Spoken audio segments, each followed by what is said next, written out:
ಯಾರು ಮುಖ್ಯಮಂತ್ರಿ ಆಗಬೇಕು ಅವ್ರನ್ನ ಮುಖ್ಯಮಂತ್ರಿ ಸ್ಥಳವನ್ನ ತಪ್ಪಿಸ್ಬೇಕು ಅಂತ ಹೇಳಿ ಅವರಿಗೆ ಕಳಂಕವನ್ನು ಹಚ್ಚೋದಕ್ಕೆ ಪರಮೇಶ್ವರ್ ಅವರಿಗೆ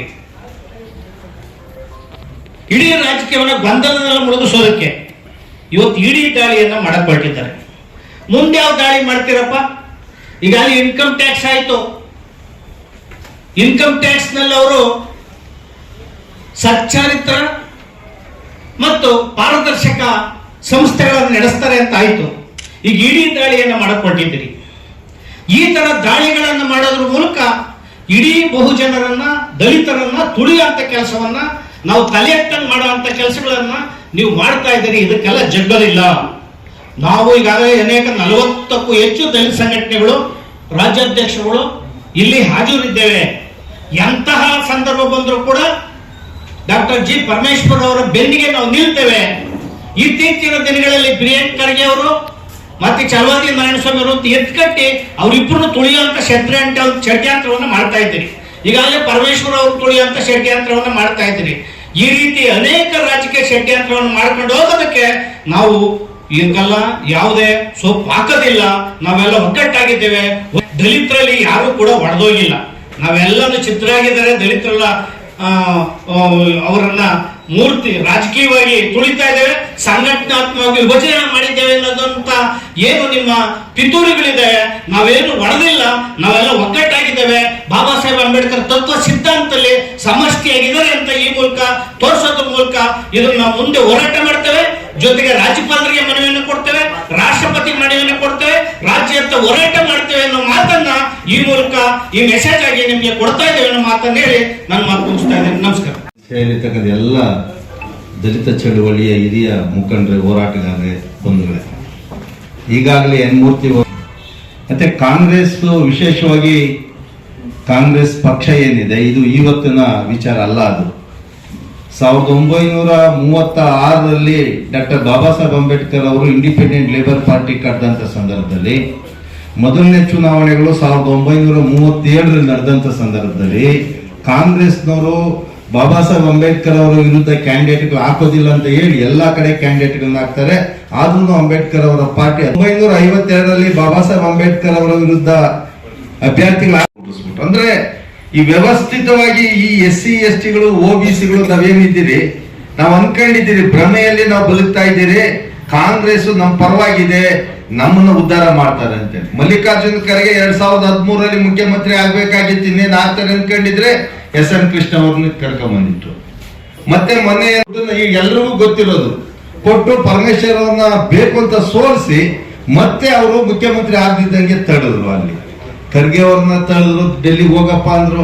ಈಗ ಪರಮೇಶ್ವರ್ ಅವ್ರಿಗೆ ಕಾಂಗ್ರೆಸ್ನವರೇ ಇದನ್ನ ಪಿತೂರಿ ಮಾಡಿ ಇವತ್ತು ಅವರು ಮುಖ್ಯಮಂತ್ರಿ ಆಗಬಾರ್ದು. ಏನಿನ್ನ ಸಿದ್ದರಾಮಯ್ಯನವರು ಡಿಸೆಂಬರ್ ಒಳಗಡೆ ತಮ್ಮ ಟರ್ಮ್ ಮುಗಿತದೆ, ಮುಂದೆ ಡಾಕ್ಟರ್ ಪರಮೇಶ್ವರ್ ಅವರು ಮುಖ್ಯಮಂತ್ರಿ ಆಗ್ತಾರೆ ಅಂತಕ್ಕಂಥದನ್ನ ಅರ್ಥಕೊಂಡಂತ ಕಾಂಗ್ರೆಸ್ನ ಒಳಗಡೆ ಇರ್ತಕ್ಕಂಥ ಖದೀಮರುಗಳು ಏನಿದ್ದಾರೆ, ಇವರು ಪರಮೇಶ್ವರ್ ಅಷ್ಟೇ ಅಲ್ಲ, ಇಡೀ ಕಾಂಗ್ರೆಸ್ನ ಇತಿಹಾಸವನ್ನ ನಾವು ನೋಡಿದ್ರೆ 1900 ಈಗ ಎಲ್ಲರಿಗೂ ಗೊತ್ತಿರೋದು, ಕೊಟ್ಟು ಪರಮೇಶ್ವರ್ ಅವ್ರನ್ನ ಬೇಕು ಅಂತ ಸೋಲಿಸಿ ಮತ್ತೆ ಅವರು ಮುಖ್ಯಮಂತ್ರಿ ಆಗದಿದ್ದಂಗೆ ತಡೆದ್ರು. ಅಲ್ಲಿ ಖರ್ಗೆ ಅವ್ರನ್ನ ತಡೆದ್ರು, ಡೆಲ್ಲಿಗೆ ಹೋಗಪ್ಪ ಅಂದ್ರು.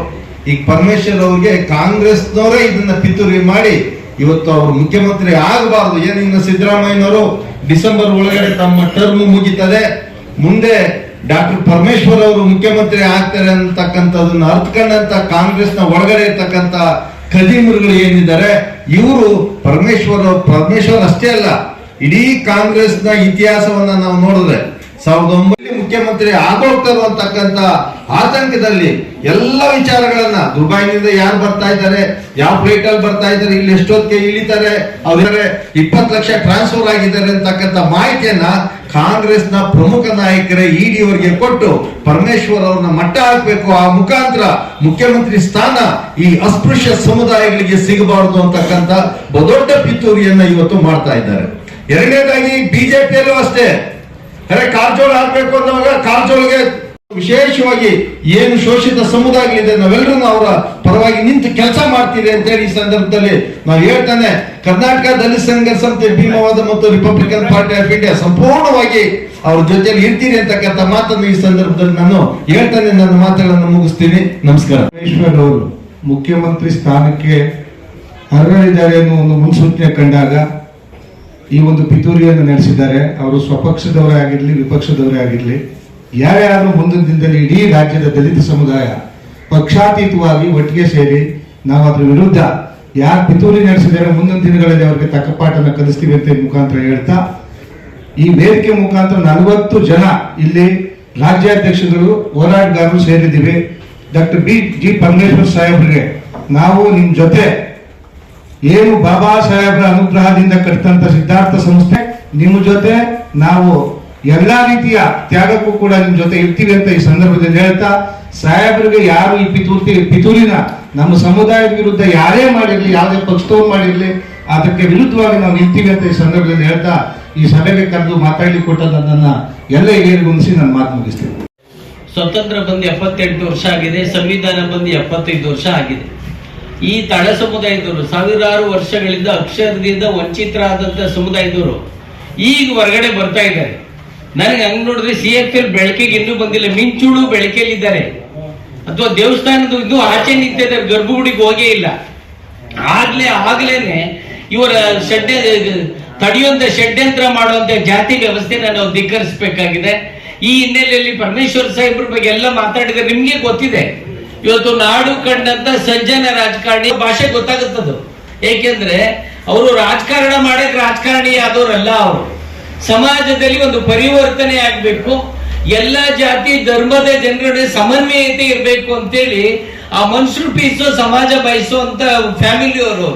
ಆ ಕಾರಣಕ್ಕೆ ಅವರು ಜಗತ್ತಲ್ಲಿ ಮನುಷ್ಯನ ನಡುವೆ ಪ್ರೀತಿಯ ಬೀಜ ಬಿತ್ತದಂತೆ ಸಿದ್ಧಾಂತ ಒಂದು ರಾಜಕಾರಣಿಯನ್ನ ನೈತಿಕವಾಗಿ ಮಾರಲಿ ಡಿಪ್ರೆಸ್ ಮಾಡೋದಕ್ಕೆ ಇವ್ರು ಮಾಡುವಂತ ಷಡ್ಯಂತ್ರ. ಮತ್ತೆಲ್ಲೋ ಒಂದ್ ಕಡೆ ನಮ್ಮ ಸಮಸ್ತ ಶೋಷಿತ ಸಮುದಾಯಕ್ಕೆ ಅನುಮಾನ ಬರ್ತಾರೆ, ಎಲ್ಲವರು ಮುಖ್ಯಮಂತ್ರಿ ಆಗ್ಬಿಡ್ತಾರೆ ಅಂತ ಏನಾದ್ರು ಆಳುವ ವರ್ಗದವರು ಷಡ್ಯಂತ್ರ ಮಾಡ್ತಾವ್ರ ಅನ್ನೋ ಅನುಮಾನ ಕಾಡಕ್ ಸ್ಟಾರ್ಟ್ ಆಗ್ತದೆ. ಇದು ಯಾವಾಗ್ಲೂ ನಮ್ಮ ಬ್ರದರ್ ಮೋಹನ್ ರಾಜ್ ಅವ್ರು ಹೇಳ್ದಂಗೆ ಸರ್ವಕಾಲದಿಂದನೂ ಕೂಡ ಇದು ನಡ್ಕೊಂಡೇ ಬರ್ತಿದೆ. ಆದ್ರೆ ಇವಾಗ ಜನ ವಿದ್ಯಾವಂತರಾಗಿದ್ದಾರೆ. ತಳ ಸಮುದಾಯದಲ್ಲಿ ಬರೀ ಅಕ್ಷರಸ್ಥರಾಗಿಲ್ಲ, ಅಕ್ಷರಸ್ಥರು ಯಾವ್ದು PhD ಮಾಡಿಲ್ಲ. ಯಾವ್ದು ಸರಿ ಯಾವ್ದು ತಪ್ಪು, ಎಲ್ಲಿ ಪ್ರಶ್ನೆನ ಕೇಳಬೇಕು, ಪ್ರಶ್ನೆಗೆ ಎಂತ ಉತ್ತರವನ್ನ ಪಡಿಬೇಕು ಅನ್ನೋ ಪ್ರಜ್ಞಾವಂತಿಕೆ ತಳ ಸಮುದಾಯಕ್ಕೆ ಈ ಚಳುವಳಿಯ ಹಿನ್ನೆಲೆಯಿಂದ ಬಂದಿದೆ. ಇವತ್ತು ಆತರ ಷಡ್ಯಂತ್ರ ನಡೆಯೋದಿಲ್ಲ ಅಂತ ಹೇಳ್ತಾ ಮನೆ ಪರಮೇಶ್ವರ್ ಅವ್ರಿಗೆ ನಮ್ಮ ಇಡೀ ಸಮಸ್ತ ಸಮುದಾಯ ನೈತಿಕವಾದ ಬೆಂಬಲವನ್ನ ಕೊಡ್ತಾ ಇದೆ. ಬಹುಶಃ ಈ ಶಿಕ್ಷಣ ಸಂಸ್ಥೆ ಯಾವ್ದಾದ್ರು ಮಠದ ಅಡಿಯಲ್ಲಿ ಇದ್ದಿದ್ರೆ, ಯಾವ್ದಾದ್ರು ಸ್ವಾಮಿಯಲ್ಲಿ ಮುಂಚೂಣಿ ರಾಷ್ಟ್ರ ಅಂತಾರಾಷ್ಟ್ರೀಯ ಮಟ್ಟದಲ್ಲಿ ಖ್ಯಾತಿ ಪಡೆದಿರುವಂತ ಒಂದು ಸಂಸ್ಥೆ ಇದ್ರೆ ಸಿದ್ಧಾರ್ಥ ಶಿಕ್ಷಣ ಸಂಸ್ಥೆ. ಇದನ್ನ ಹಿಂದಿಲ್ಲ ಮುಂದಿಲ್ಲ ಅನ್ಕೊಂಡು, ಅಥವಾ ಇವ್ರಿಗೆ ಸಮುದಾಯ ಅವ್ರ ಹಿಂದೆ ಇಲ್ಲ ಅನ್ಕೊಂಡು, ಇವ್ರಿಗೆ ಮಠ ಪಟ ಇಲ್ಲ ಅನ್ಕೊಂಡು ಯಾರಾದ್ರೂ ತಿಳ್ಕೊಂಡಿದ್ರೆ ಅವರಂತ ಮೂರ್ಖರು ಮತ್ತೊಬ್ರು ಆಗೋದಿಲ್ಲ ಅಂತ ಹೇಳ್ತಾ, ಇದು ನಿಜವಾಗ್ಲು ಈ ಪ್ರೀತಿ ಸಮಾಜ ಬಯಸುವಂತವ್ರಿಗೆ ಇದು ತಲೆ ತಗ್ಸುವಂತ ಘಟನೆ. ಇದು ಇಡೀ ರೈಡ್ ಮಾಡ್ಲಿ, ಅದನ್ನ ಯಾರು ವಿರೋಧ ಮಾಡಕ್ಕಾಗಲ್ಲ. ಅದಕ್ಕೆ ಸರಿಯಾದ ಉತ್ತರವನ್ನು ಇವತ್ತು ಪ್ರಜಾವಾಣಿ ಸಂಪಾದಕೀಯದಲ್ಲಿ ಕೊಟ್ಟಿದ್ದಾರೆ. ಪ್ರಜಾಪ್ರಭುತ್ವ ರೀತಿಯಲ್ಲಿ ಎಲ್ಲರೂ ಕೆಲಸ ಮಾಡಬೇಕು, ಆದ್ರೆ ಕ್ಯಾಸ್ಟ್ ಪ್ರಿಜುಡಿಸ್ ಮೆಂಟಾಲಿಟಿಯಲ್ಲಿ ಮಾಡಬಾರ್ದು. ಅವರು ಕರಪ್ಷನ್ ನಿಜವಾಗೂ ಇದ್ರೆ, ಅವರು ಅನೈತಿಕ ವ್ಯಕ್ತಿಗಳಾಗಿದ್ರೆ, ಅಥವಾ